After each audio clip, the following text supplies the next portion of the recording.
welcome. This is the second interview for the K-Gun fantasy interview that I'm doing. I did one a couple weeks ago with Ryan Thomas. This week I got our residential rock star and Swank. What's up, Patrick? How you doing? Good. How are you? Good, good. Stoked to be here. We'll start it off with just give us a brief history of what made you start wanting to play fantasy and how long you've done it and what do you really enjoy about playing.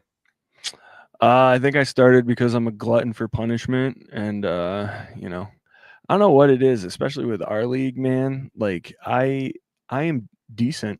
I am. I've been very good, and I'll tell you what. Since we did this league, I don't think I've struck gold on anything really. But I think this is my year. I feel it. It's in my bones. It's got to be my year. I've been playing fantasy, man, for probably uh it had to be like there was that summer that it like really blew up and all the sites came out and stuff, right? And there was like the old school guys that did it with paper and pencil and Yeah. actually had like the legit boards and you had to like tally your sheets and stuff like you're a stockbroker.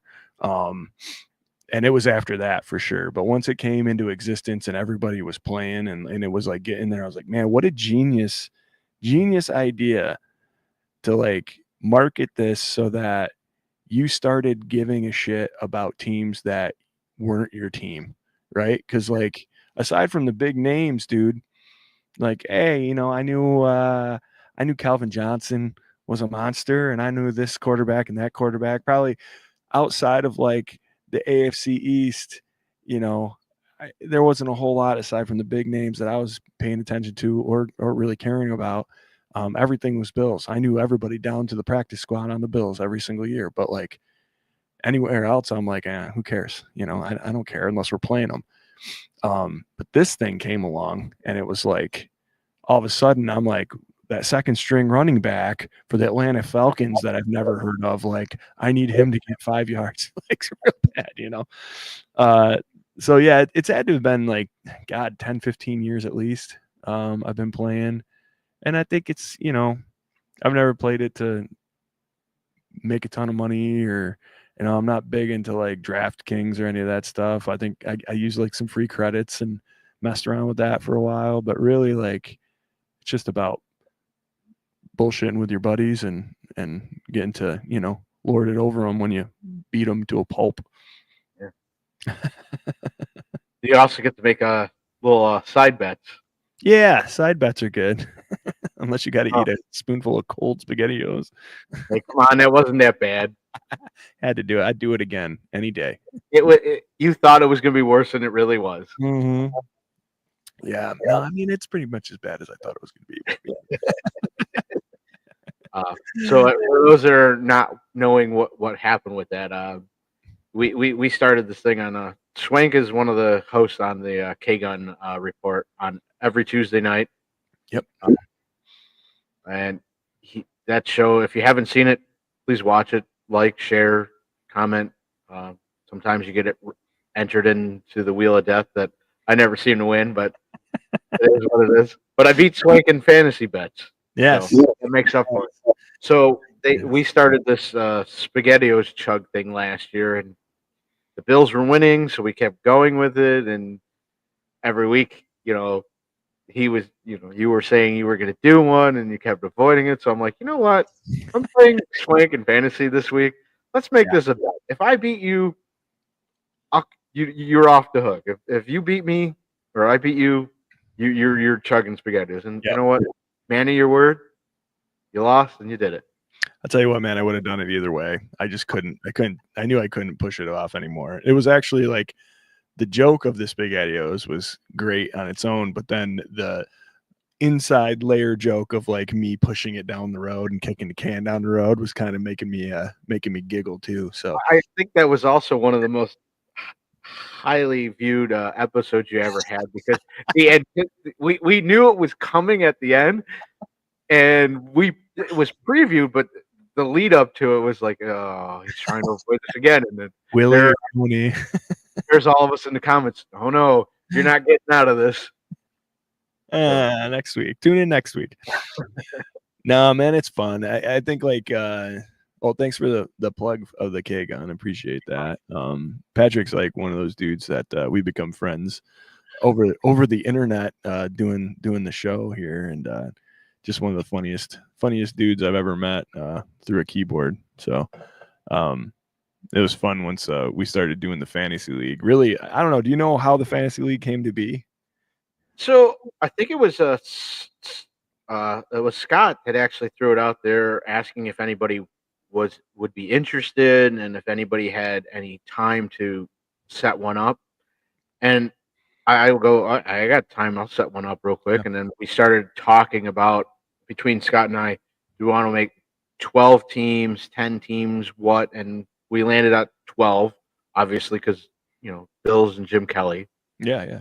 And then we invited we went on to the regular members that would comment the most on the K-Gun and threw it out there, and you got people that said they signed up, and we said it's first come first serve. So yeah.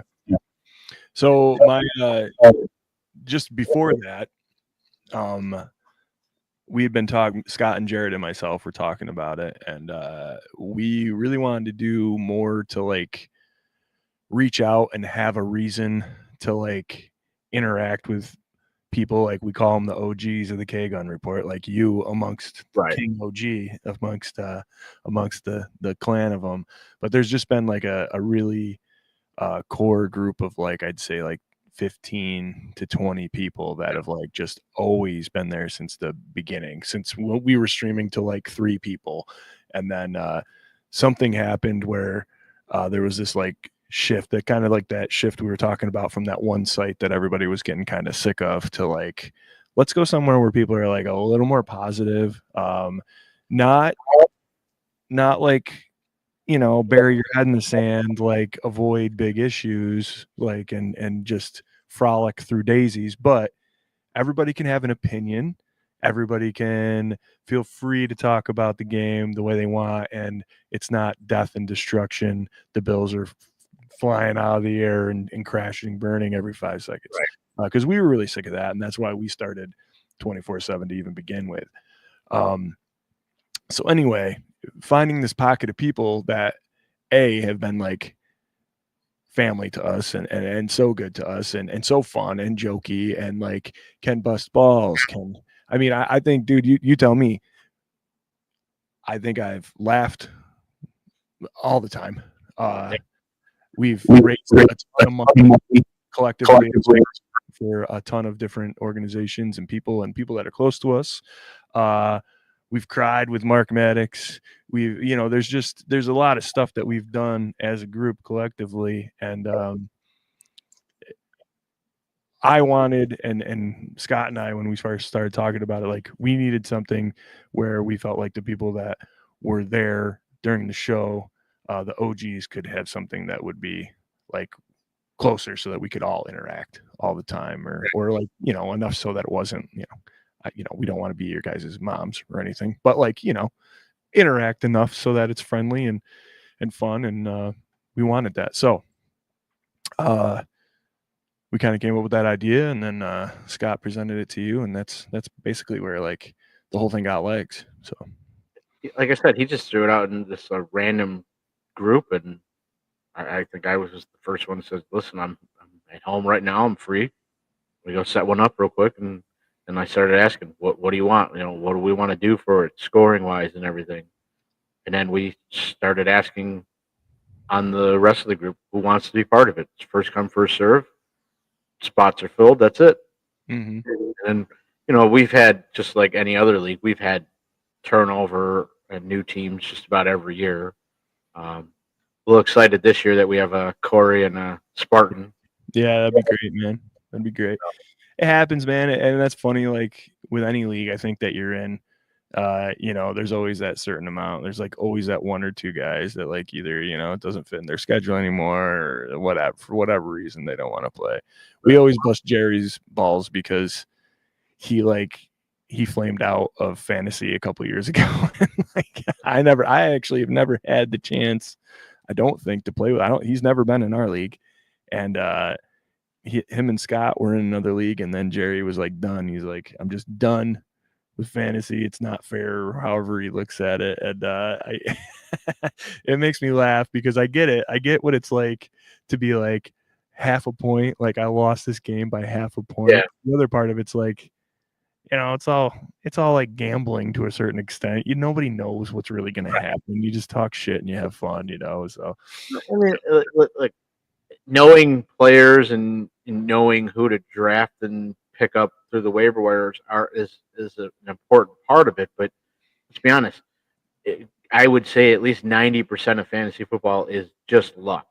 Oh yeah, you can plug the player in that's going off, and he's going to have a bad week now, or he ends up hurt. Yeah, those are things you can't control, and when it happens, it's like, well, it is what it is. But the one thing that I was always big with doing fantasy football was, for the longest time, it would always be just we would watch the Bills after the Bills, and a lot of the Bills games, especially with the years that they sucked, were always 1 o'clock games. So after the 1 o'clock games, it's like I didn't really care about the rest of the NFL or football. Yeah. And now it gives you a reason to say, you know what? I may not necessarily care about the game that's on, but hey, do I got somebody in that game that I could watch? Yeah. All right, cool. So now it makes it a day long thing instead of just, hey, I'm just rooting for the Bills after that. I don't care. Yeah, and that's the genius of it, though. And I'll say this, man, those years like before fantasy where it was just watching the Bills game, especially if they lost. If they won, hey, maybe I'll sit there and I'll watch another game. What do I care? But if they lost, TV was off. It's like, well, I'm still different. Like, and back in those days, they lost a lot. So they did. Well, and I also have this rule that I always follow, and I don't make anybody else do it. It's just my own thing that I do. But during the Bills game, I don't look at fantasy until halftime. In halftime, I'll look at it, and then after that, I don't look at it again until after the game because, again, my main focus on Sunday Bills football. Now, if all of a sudden I get a notification that somebody that I think was going to play now is out, I might go in just to quickly move somebody into that spot because I'm not a big fan of having an inactive player in your lineup. For sure. But I know some people do it just so they don't get less than 0 points. But so speaking of the draft, I know there's a lot of different strategies that everybody has, and again, these are some of the same questions I asked for Ryan Thomas. But when you do your drafts, do you have a specific strategy? Are you like running back heavy, quarterback central, or are you like Buffalo Spartan where I'm just gonna wing it and see how this goes? Going the best player available kind of route. For me, man, it depends on what kind of league, right? With our league, I usually I don't really put a lot of weight into getting a big name quarterback. Now, if I think it's a little different because we're all primarily Bills fans in there, right? So if Josh Allen fell to me, I'd be very inclined to take him, just because that's big bragging rights for the whole season. But B, he's like the most dynamic player in fantasy. So obviously, that would be something. But other than that, I think I try to keep all my bias out of it. And my strategy is whoever the best running back or wide receiver that comes to me, for the first at least 2 rounds, maybe 3, that's where I'm going. I think quarterback wise, you can still get into the 5th, 6th round and get a good quarterback that's going to maintain for your team through the season. But it's really hard to get those guys, those really special guys, like wide receiver and running back wise. So I go that way. My fault is usually that I ignore tight end and just kind of discount it as again,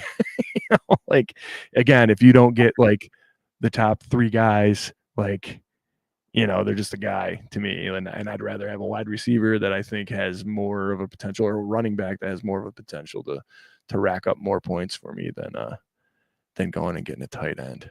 So it's funny because I believe you had Mark Andrews last year. I did. I did indeed. I also have him in my dynasty league. Luckily, though, I did hit on McBride. Yeah. And I didn't even draft him, actually. I picked him off waivers the year before that. So it was I'm okay. But yeah. Funny, you had last year, you had Mark Andrews, I had Travis Kelce, and I was like, oh, all right. I had a chance to give up a premium player to get a premium tight end. I'm like, all right, let's just take Travis Kelce.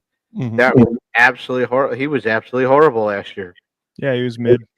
Like, that's fantasy. That's like what we were talking about, right? Like there's no guarantees. Who would have thought? I had a chance to get Saquon Barkley in my dynasty league last year, and my buddy, I think he wanted like a second or a third round pick, and it's dynasty, so you only get 4 picks a year or whatever, unless you're trading around. And I was just like, no, he's gonna end up hurt. Why would I want Saquon Barkley? And then he goes off and has like this bionic comeback, amazing season that like that would be the thing. If you would have had him, he would have gotten hurt. Yeah. It would have been like Aaron Rodgers' first like series with the Jets. Like he would have just been gone, dude. But no, it's funny. I mean, that's what it is, dude. It's gambling. You're taking a risk, whatever. And if you guess right, then you can claim big fame. And if you don't, then especially in our league, you get your balls busted pretty good. Well, I mean, and again, you never know. I mean, sometimes you're taking shots at players. Now, obviously, last year I waited a little too long to get a quarterback, so the only good name that was available and was Jaden Daniels, and I was like, I don't know, but I took him. Yeah, dude turned out to be fantastic. Yeah, I was like, damn. So that's proof right there to what you said earlier about you don't necessarily have to get. Look, we would all love to have Josh Allen. sure. Nobody's ever, but you don't have to have Josh Allen or Lamar Jackson to win in fantasy. There's just like so many ways that you can go about doing it. But the thing I will say, it's really easy in fantasy to be middle of the pack. I mean, even the worst team usually wins a game, right? But setting a lineup, it's real easy to lose a game by 10 points too. You know what I mean? Like it's so easy to just like strike out on a couple of guys or like, somebody gets hurt in practice or you didn't see somebody who's inactive or whatever the hell happens. It's just that's part of the fun too. But man, it's just a lot of guesswork, man. It's all guesswork. Well, and then the worst part of it too is when you're like, man, I got this guy. He looked great last week. Threw him in my lineup, and there's a bunch of dudes on your bench that are like smoking him. It's like what? Yeah. That the week before did nothing. Yeah, exactly. Oh. Yeah, I ended up. I think the last 2 years, I was just looking here because I went 7-7 in our league last year, and I lost a couple of really close games, but I don't know who the hell I was drafting to begin with. But I ended up with Tua and Tyreek, and I thought that was really gonna like get me going because the year before I ended up taking Tua off the waiver wire and doing a little something with them because they were. As long as his head doesn't get bashed in, Tua can't be good fantasy wise. It's just, and that's the same thing with Tyreek Hill. Once Tua goes out, his fantasy value is gone. Yeah, absolutely. Well, Tyreek's a bitch anyway, so I'm not. I want nothing to do with him anymore. I know, but when you're looking at fantasy, it doesn't matter if players or not. It's like he puts up points for me, I'm going to take him. Yeah, and that's like another hang up of mine. Because like there's certain players I won't take just because I don't like them. There's certain Browns I won't take because I don't like them. But sometimes I let my heart kind of get in the way of that kind of stuff. And whatever, man. It's fantasy's supposed to be fun, right? Like that's what we were talking about. Like it's supposed to be fun, have a good time. And if you got a guy you can't stand on your roster, like some of it for me, it's like it doesn't matter how many points he puts up. I hate that he's doing well. Yeah, but you know what? You could always pick him up and then, hey, trade value. Yeah, there you go. Get somebody you do like as a package or something. But yeah. So we had a league meeting a couple months ago, and then we obviously had a second one. But one of the rule changes that came to this year is we are not having a defense this year. Yeah. That was turned into a second flex. What are your thoughts on that one? I like it. I mean, it's kind of weird for me, I guess, because this was like the last traditional league that I was in, and I'm only in 2 now. There was like a time where I was in like 3 or 4, and it just gets to be too much, I think. Like for me, how many are you in? I'm only in 2. Okay. We keep it Like, simple and yeah.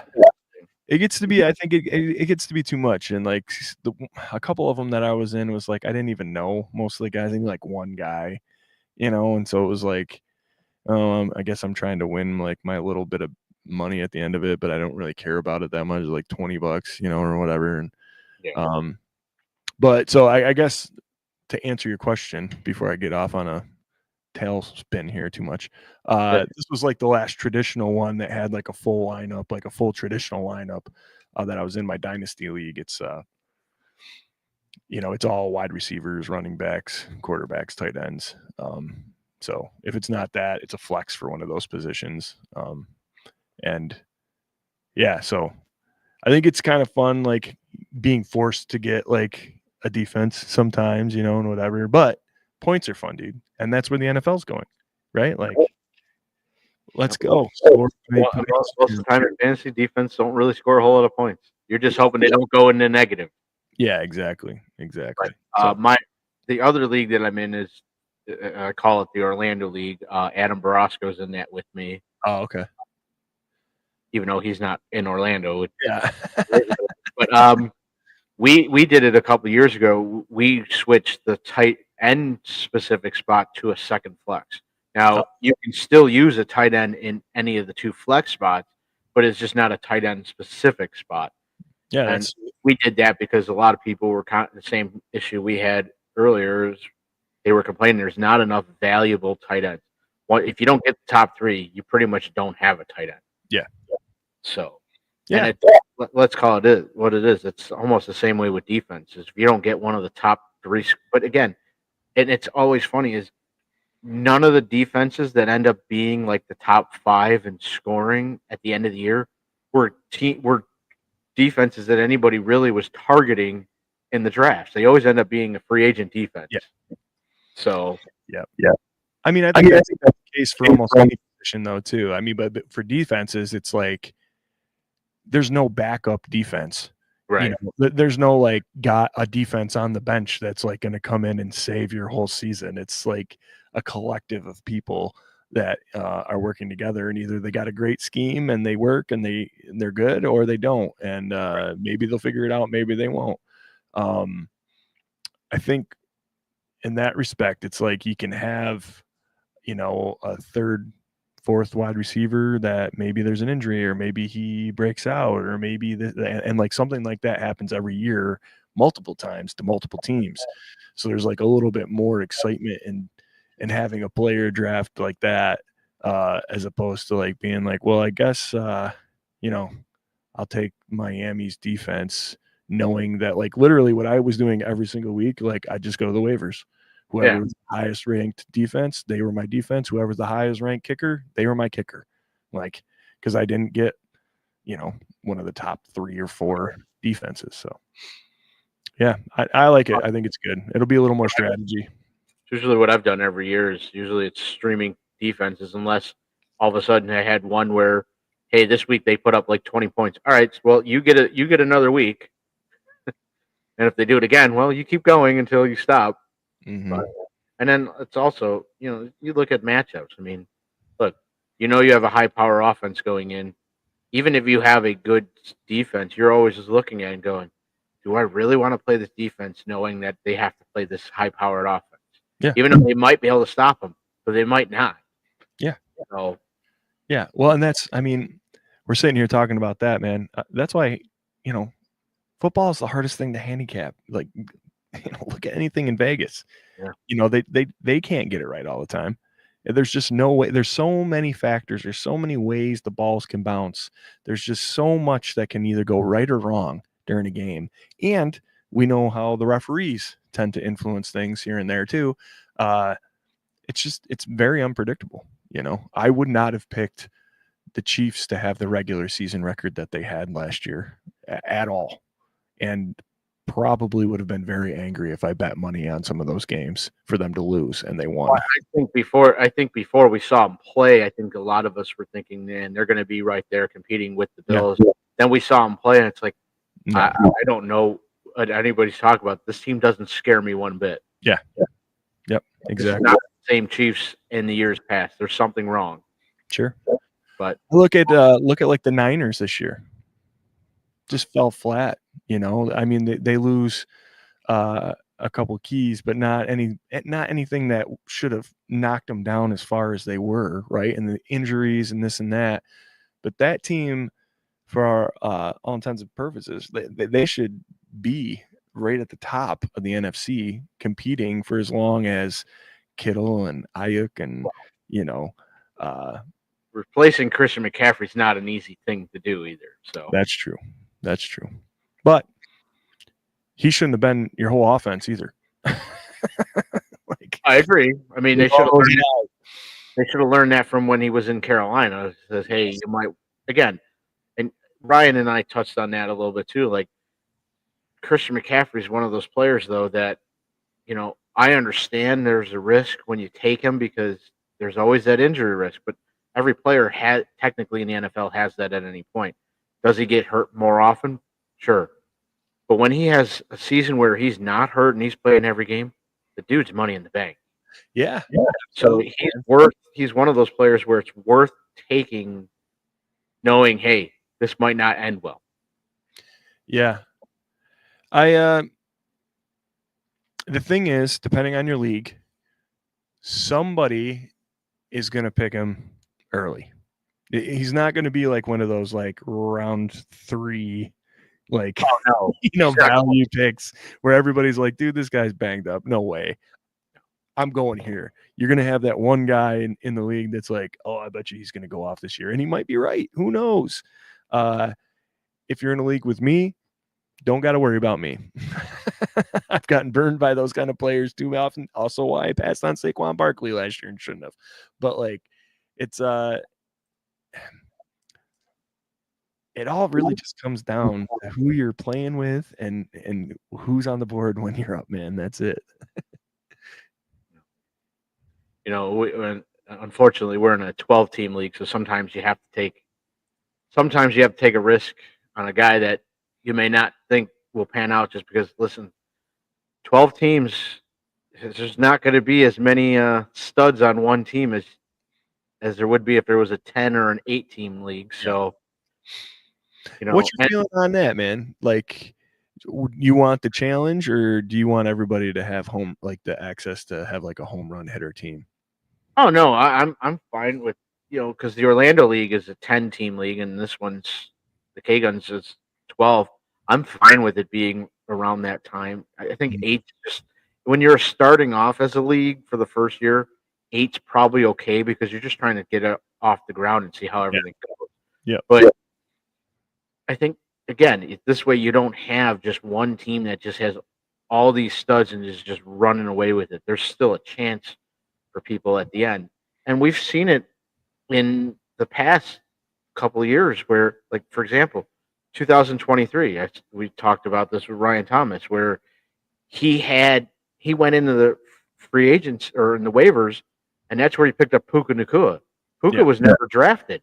Yeah. So there's always that one running back or wide receiver that's going to start the season that's just going to light it up that nobody's thinking of, going to go undrafted, and that's going to be the trick to pulling all this off. Even if you have a team of studs, there might be a guy in waivers that's outperforming them by a lot, and you're like, you know what? I may not need him, but I don't want somebody else having him. So yes. Yeah, I think that's a good point, man. I think it's maybe a little less about the draft. Not saying that the draft isn't important, but maybe more importantly, how you manage and how you kind of spy the waivers.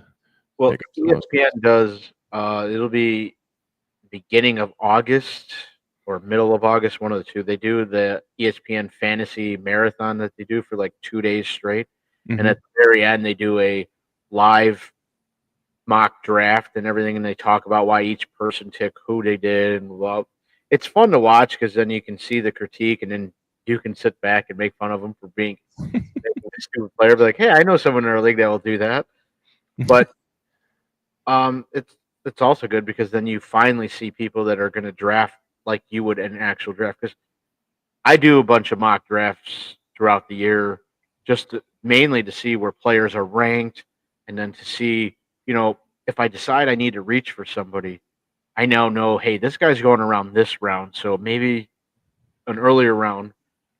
But we all know in a regular draft, it's a crapshoot because there are guys that are going higher than they should, but hey, if it's your guy, go for your guy. Yeah. Yeah, I mean, that's I guess the fun of it. There's not really any consequence, like, for being totally wrong. And there's a big upside for being the guy that saw it when nobody else did, So, And yeah. again, you're not in it's not a big money league, so it's like, and neither's none of my leagues are. I'm, Yeah. I see people that play for like the tens of thousands of dollars just to get in. I'm like, no, I'm good. Nope. No, thank you. No, I'm I was in a league, a dynasty league, years and years ago. And the buy-in was like $85, and that was like way like the top of like probably what I would do.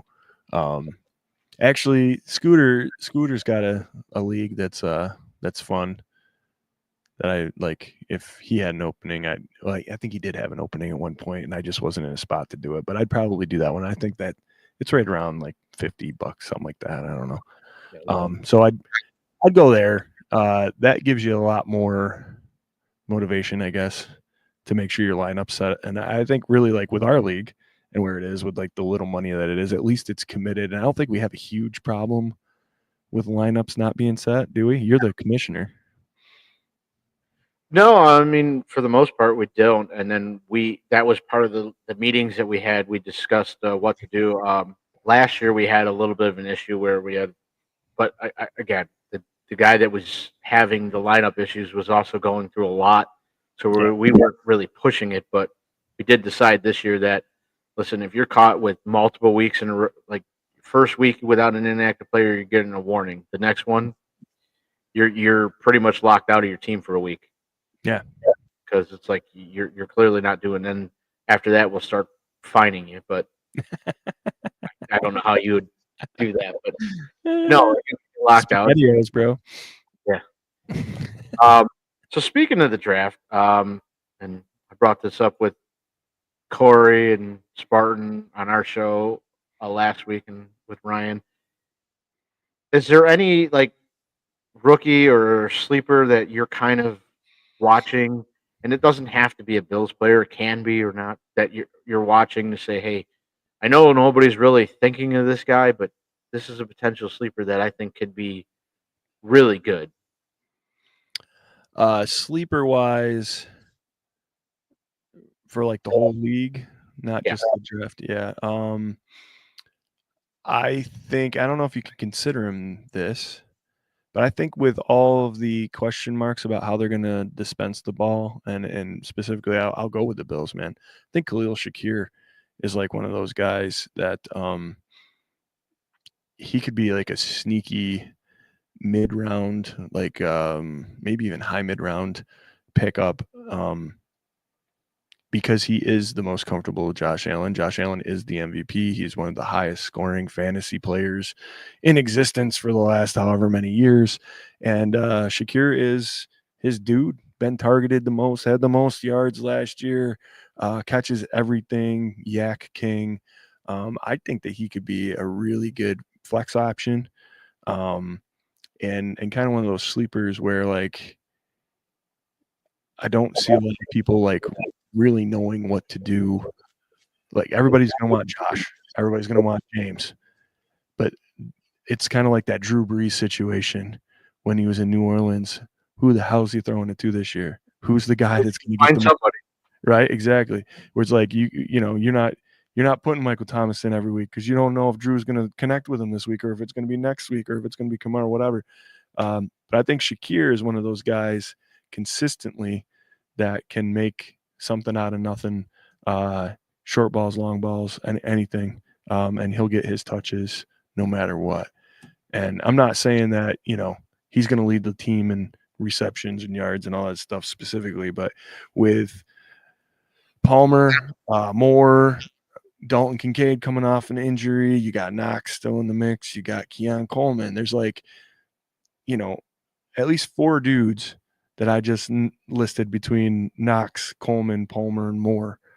You don't know, or I'm sorry, Kincaid, Coleman, Palmer, Moore. Those 4 dudes, you don't know what's going to happen. Curtis Samuel could come out too. There's 5 guys that are going to be catching balls from Josh Allen, and out of all those dudes, you just don't know how it's going to be dispersed. You don't know if one's going to break out or not. I don't know if any of them are. It might look very similar to the way it did last year, which is fine with me. You can throw it all over the place. Everybody eats fine. But Shakir is going to get his. So I think a solid flex position and a solid choice to know that he's going to score you double digits every week at least. I think that's going to be Shakir. I told Corey and Spartan my Bills sleeper this year is Ray Davis.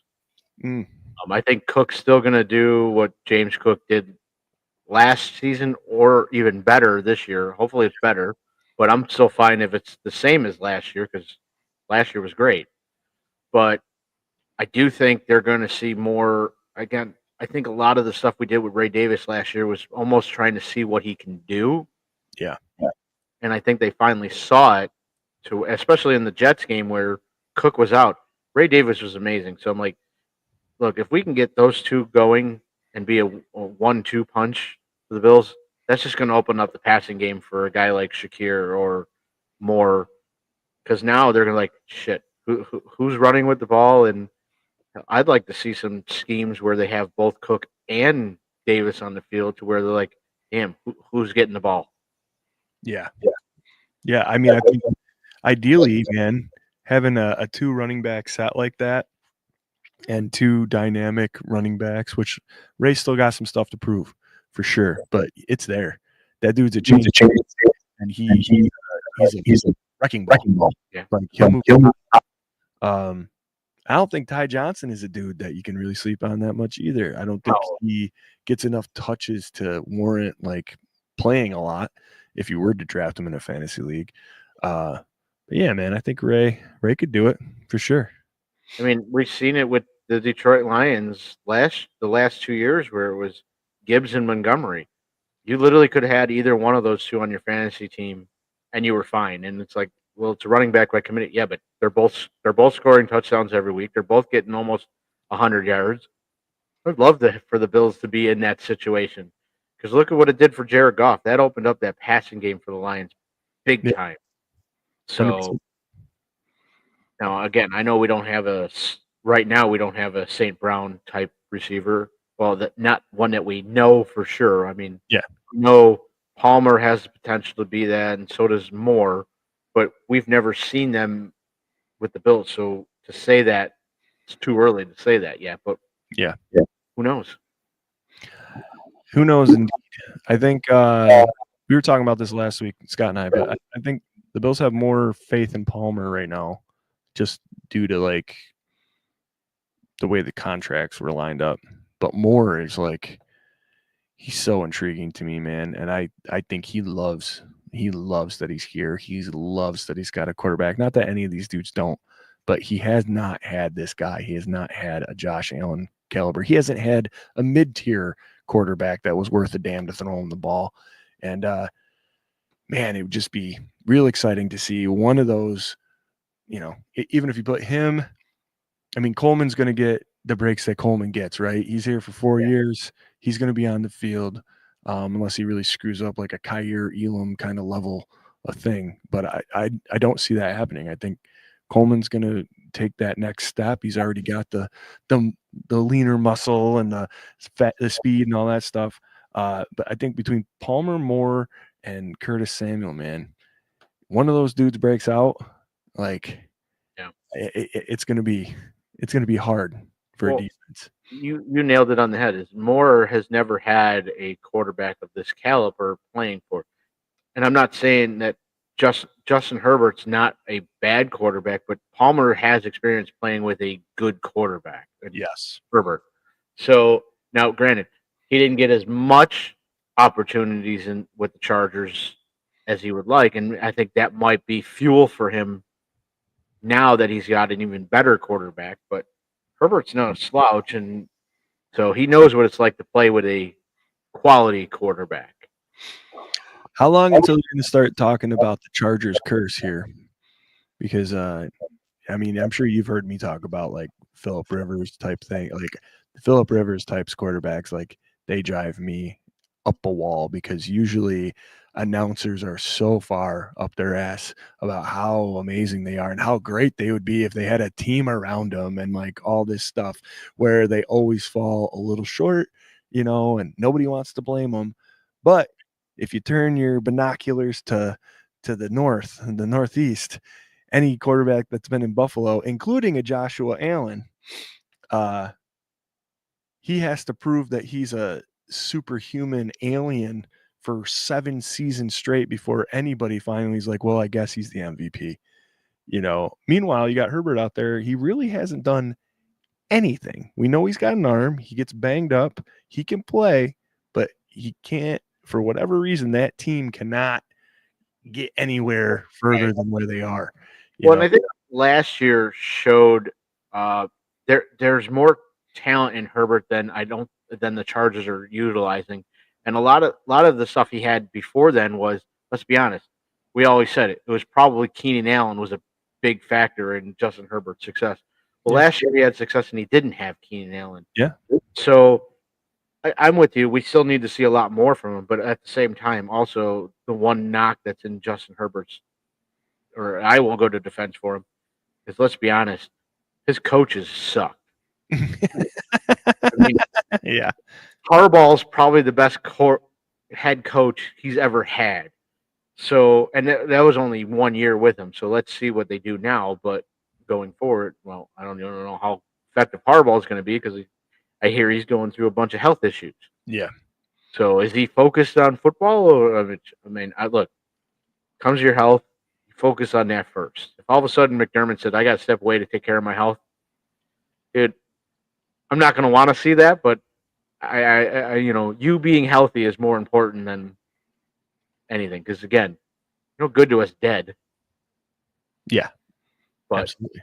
again, and that's the issue that the Chargers have always had is there's no the Bills had that for 17 years. There's no consistency in that front office. Nope. So I think it's a talent versus culture kind of argument, right? They've always had talented players there. There's a slew of talented players there. But have they really had a culture? Have they really had even a scheme to like really successfully get behind? It just seems disorganized at that point. And I think again proves that like you can have the most talented guy or a group of guys in the world, and if they're not working together, if they don't have strong leaders, strong coaching, strong schemes, they're not. They can only go so far.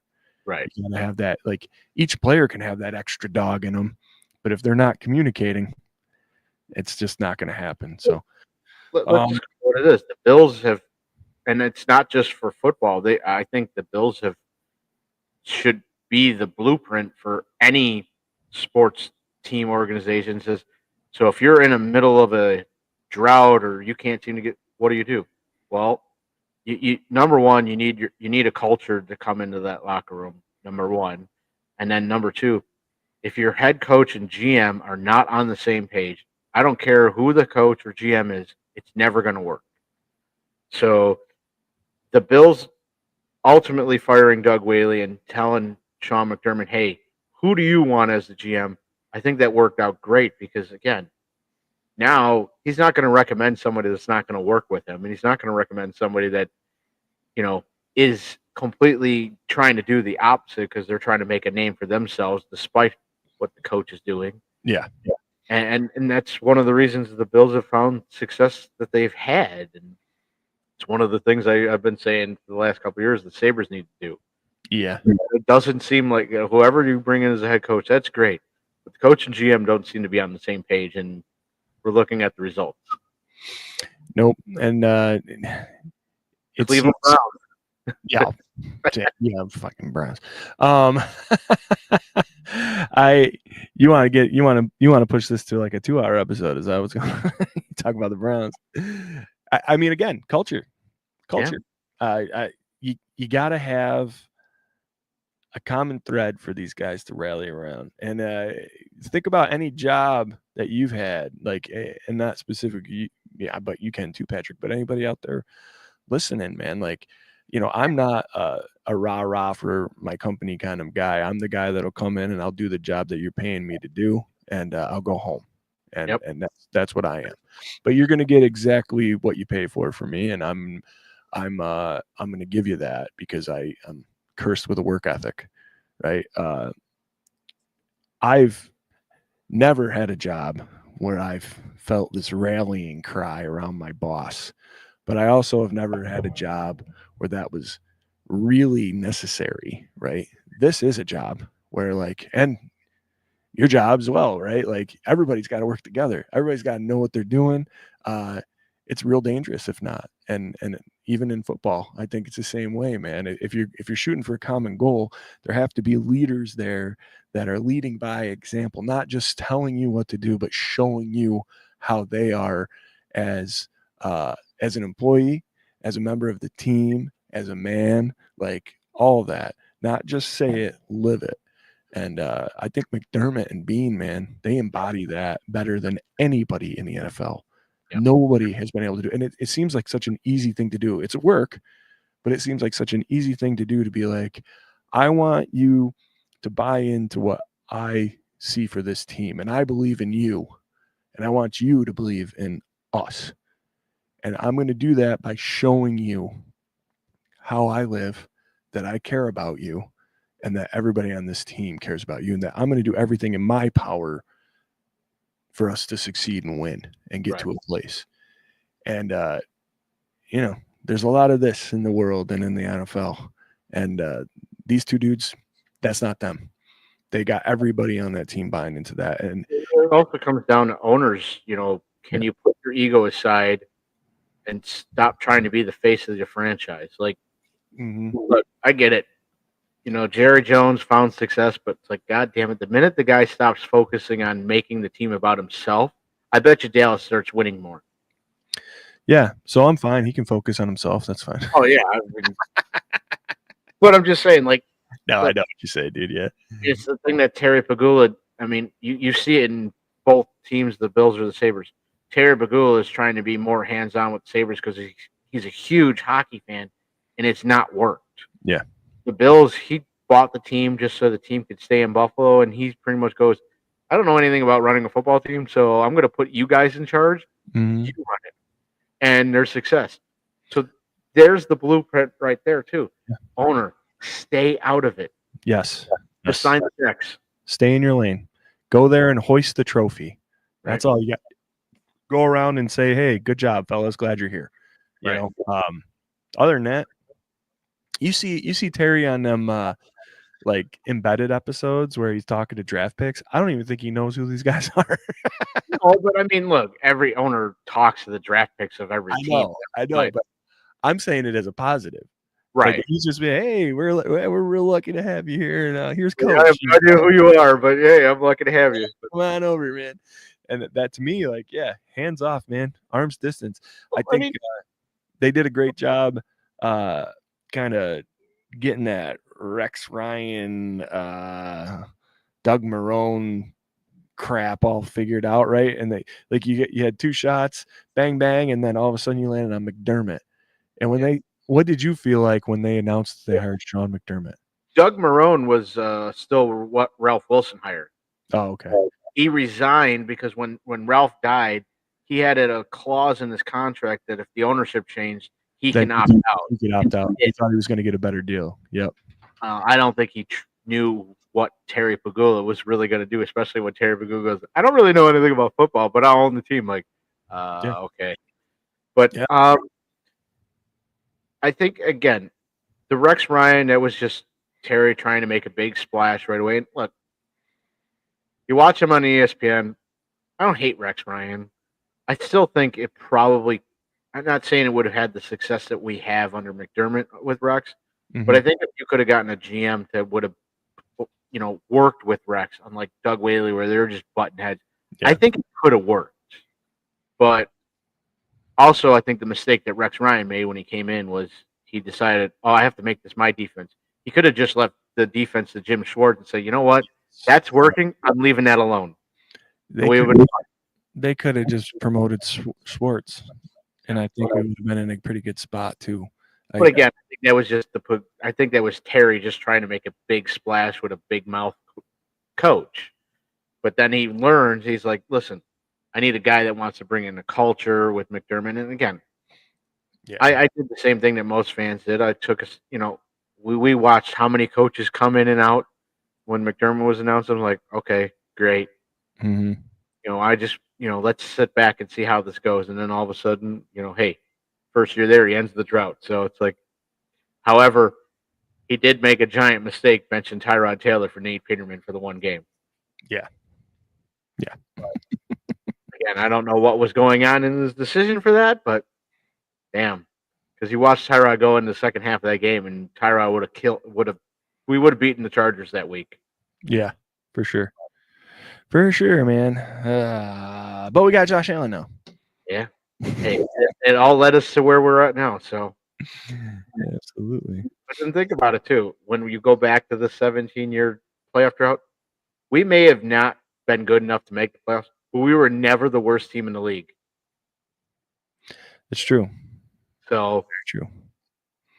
Usually just like 50-50 sitting there frustrated, or a little less than 50-50. Don't get me wrong. There's a couple first overall picks that I have been like, man, it would have been nice to have him and be able to be in that spot to get it. But at the same time, I like the fact that, remember the last time we had the number one overall pick? Do you remember who it was? No. Bruce Smith. Beautiful. So I didn't think it was that far back. Wow, really? Wow. So we've never been the worst team in the league for that long. So, well, I hit a home run with that pick, man. That's my boy. All right, my boy Blue. So, yeah. All right. We'll wrap things up here a little bit. But right. So, as we close it out, any board bets you want to put on this year for the whole season, or do you want to do a game bet? Ooh, no, I like it. Dude. I challenged you to the last one, so I'll let you be the one to challenge this time. All right. Where'd you finish last year? Third. I think this is going to be the year of the swank, dude. All right. You got to make the playoffs first. Yeah, I hear you.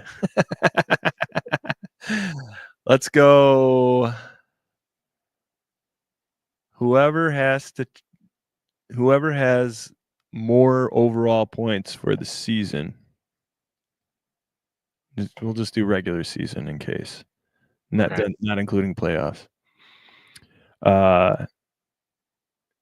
So whoever has the most wins this bet, and the loser has to do SpaghettiO double chug. So you want like the Steve Austin chug? Yep. Okay. I'm down. I'm warming them up. I was hoping you were going to say the Waffle House challenge, which I don't know how that's 12 waffles in 12 hours. Like that's not a punishment. 12 hours, I could do that. Right. That's it. Oh, okay. I'll probably get that done in 5.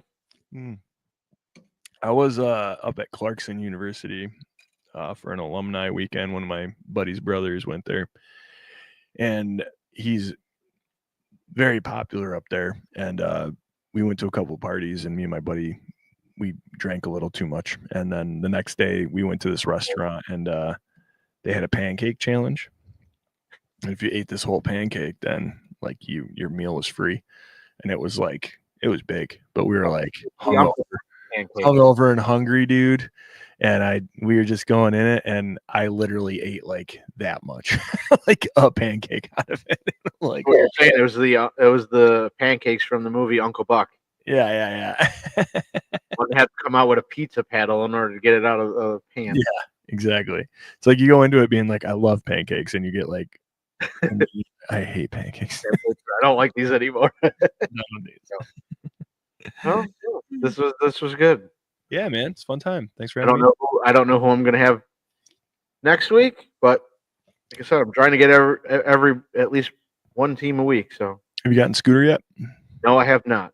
That'd be And fun. at some point, I got to find somebody that'll interview me for this because, again, every team's got to do it. But Sure, I'll do it. Whatever. You have Scott do it. Me or Scott. Somebody will do it. figure it Have out. Corey do it. Have Corey do it. I should have. You should do mine, Scott, and Adam Barasco's with Corey as the host. There you go. 3 league managers. Yeah, I like it. That's the way to do it. So, yeah, but it's just trying to find time that everybody else has. So Yeah. but well, this was fun. So Yeah, we're gonna man. off here, and as always, go Bills. Go Bills.